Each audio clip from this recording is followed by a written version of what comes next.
Welcome back, doctors. Today we are decoding the white blood cell differential. This is not just for internal medicine.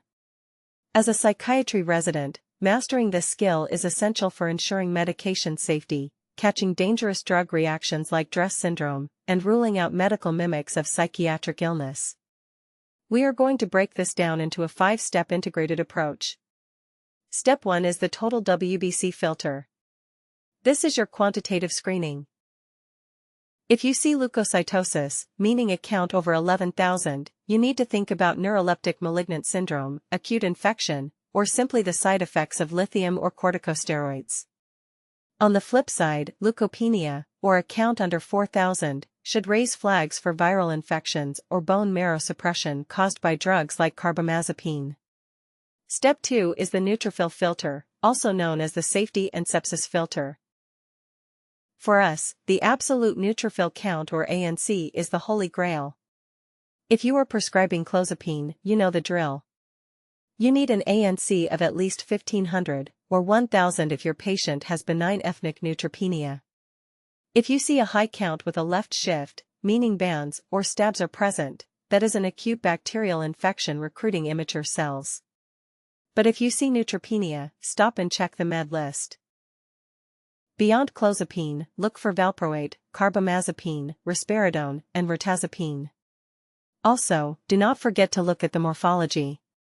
Hypersegmented neutrophils are a classic sign of vitamin B12 deficiency, which can present as megaloblastic madness.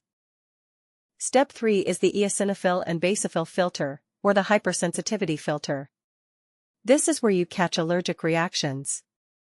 Eosinophilia is a major psychiatric alert. High counts can indicate DRESS syndrome, a severe reaction often linked to anticonvulsants like lamotrigine or valproate. Basophilia is rarer but can be a neuropsychiatric mimic associated with hyperthyroidism or even factitious disorder if a patient is injecting foreign substances. Step 4 is the lymphocyte filter. This tells you about immune status and chronic disease. Lymphocytosis can mimic psychiatric conditions like Addison's disease or thyrotoxicosis. Conversely, lymphopenia tracks with systemic severity in conditions like COVID-19, AIDS, and SLE. Step 5 is the monocyte filter. Monocytosis often points to chronic bacterial infections like tuberculosis or endocarditis. Interestingly, emerging research is linking monocyte changes to TBI, PTSD, and major depression, so keep an eye on this space. Finally, here is a rapid-fire summary of psychotropic interferences. Your meds can cause false elevations or reductions. For example, lithium and glucocorticoids can falsely elevate neutrophils, masking a true infection. Gabapentin and valproate can elevate lymphocytes, while lithium and bupropion can reduce them. Desipramine and paroxetine can spike your basophils. Knowing these false positives prevents unnecessary panic and consults. That is your integrated approach to the WBC differential.